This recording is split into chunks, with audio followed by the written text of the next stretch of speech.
Hello, Sergeant Harrison with Pinal County Sheriff's Office. This is part 2 of the Citizens Posse class program, and we're going to discuss today firearm safety. Firearms in the home, firearms in your everyday life. This is a brief overview of it. You can always go and get further training in any local facility nearby your residence. So let's talk about firearm safety. So upon completion of this course, your performance objectives, we're going to talk about general knowledge of the 10 rules of safe firearm handling. So if you're not familiarized with a firearm, here is your typical pistol. If you look at the firearm, you have, from a profile view, you have your slide, which is at the top. You have your sights, your front and your rear sights aligned to it. It will tell you what caliber it is on the side of the firearm. And then inside that slide is a barrel or a muzzle. And that muzzle fits the size of the ammunition that you're going to put in, what size gun that is. And then right below that is your frame. Your frame supports the slide, which also has your railing that slides with the slide onto the rail or onto the frame. And then you have your trigger safety, your trigger guard in the center. And then directly behind that is your grip, where you would support your hand, which is where your magazine catch, your magazine, and then you got a back strap through there. This is your typical Glock 17 9mm, what you're seeing here. And that is just a very brief overview of the Glock 17.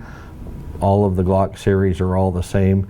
And of course, every weapon that you have is just a little bit different than what you're seeing up on the screen. So rule number 1, and it's the most basic safety rule that you can do. Always keep the muzzle pointed in a safe direction. This is the most basic safety rule. Never point your firearm at anything you do not intend to shoot. A safe direction means a direction in which a bullet or a round cannot possibly strike or hurt anyone. Make it a habit to know exactly where your muzzle is at all times and where your firearm is pointing at all given times. Keeping your finger off the trigger. Firearms should be unloaded when not actually in use. Rule number 2, firearms should be loaded only when you are in the field, at the target range, or while shooting. When they are not in use, firearms and ammunition should be stored in a safe place and a dry place. We don't want it in a wet area or a wet environment. And unload your firearm when not in use. Use safety precautions when you handle a firearm. Open the action when handing it off to someone else. Visually, I can't stress this enough, visually check the chamber to make sure there is not a round inside there, because we don't want anybody hurt. Check the chamber, the receiver, and magazine for any live ammunition that might be left in there. And always assume, even though you've checked it and you hand it off back again, make sure and ensure the firearm is not loaded, and always assume it is loaded. Do not rely on your firearm safety lever. Every firearm as though it can be fired anytime. Treat it as if it can be fired at any given time. The safety on any firearm is a mechanical device that can become inoperable. Just like anything else on a vehicle, anything else in your house can break, and guns are susceptible to that too. Items can break on that. Don't touch the trigger on a firearm unless you actually intend to fire it.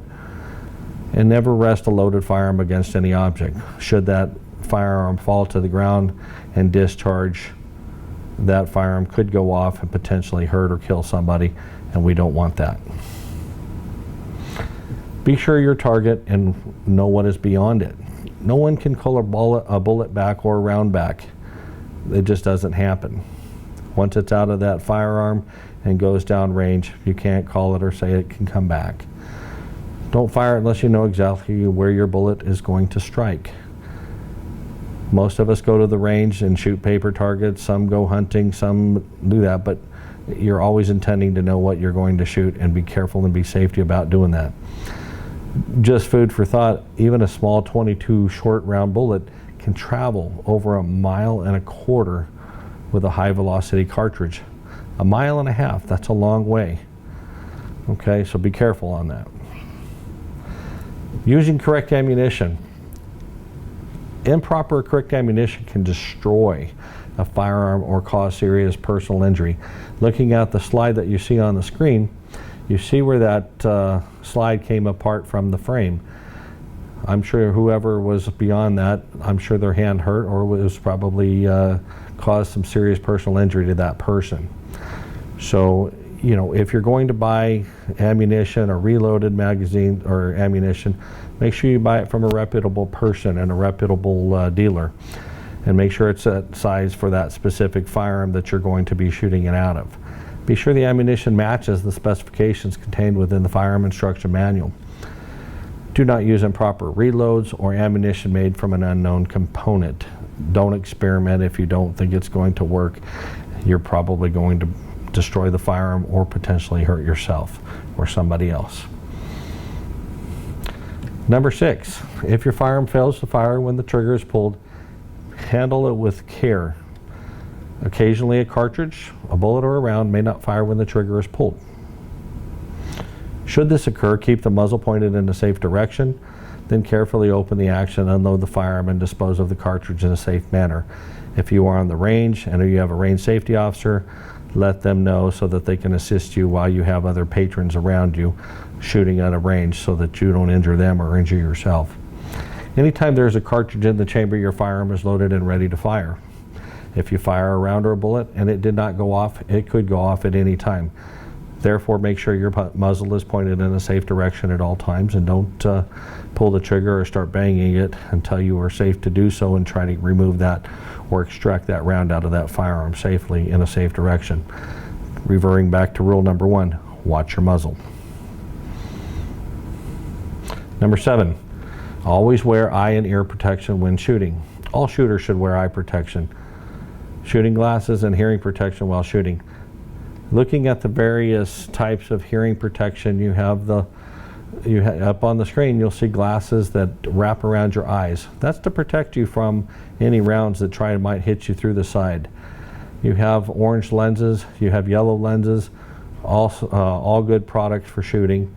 You have hearing protection, which has noise cancellation features on it. You have earbuds that are foam, you have earplugs that are electronic. It all depends on your budget level and how much you want to spend. But regardless of the fact, always wear something that protects your eyes, so that you'll always have a pair of eyes you can see, and that you can hear, so that you're not getting, you don't get yourself deaf after hearing so many. Number 8, be sure the barrel is clear of obstructions before shooting. Make sure you're checking that and making sure you have a safe firearm to shoot. Before you load your firearm, be sure the barrel is clear of any obstructions. Make sure that there was maybe you left some wads in there when you were cleaning it. Make sure that it's clear and free of all debris. Placing a smaller gauge bullet or round or caliber cartridge into a firearm can act as a bore obstruction in and of itself. As you can see on the screen, this can cause a burst barrel or worse, and you can see on the screen where that firearm is, where it fired, and it just destroyed that internal guts on that, let alone any shrapnel or anything that popped out of that firearm as it went off. Number 9, do not alter, modify your firearm or have your firearm serviced regularly. Obviously, in that photo that we have up on the screen, there's a large amount of flashlights and different optics and things like that. That is only strictly for display purposes only, but we wanted to give you the idea of what was going on with that. Firearms can be complicated. Mechanisms are designed by experts and gun manufacturers, and they spend lots of time with the engineers in making sure that that firearm is safe before it can get out to the general population. And they make sure that they function in their original condition. So when we alter those original manufacturers and we go against what the engineers had it going, it can possibly hurt you. Any altercation or modification added to a firearm from its original manufacturer may make the firearm inoperable or dangerous, or may void any factory warranties. So just be careful on what you add or take away from a firearm that may not be as reputable that was originally thought out from the manufacturer. Also, read your owner's manual. Look at it, see how to clean it, see how to make sure that that firearm can be maintained and make it its best use while you own that firearm. And the last item that we have, number 10, learn the mechanical and handling characteristics of the firearm you are using. Be familiar with it. Not all firearms are the same. Familiarize yourself with the firearm you are using. If you don't know, read the manual, have somebody help you or show you how to use that firearm. Having a firearm in your possession is a full-time job. It comes with a lot of responsibility, making sure that you have that firearm.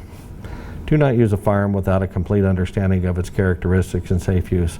Don't go off just grabbing a firearm from a buddy and not knowing how to use it, because you may hurt yourself or hurt somebody else, which is not a good idea. And there's no such thing as a foolproof firearm.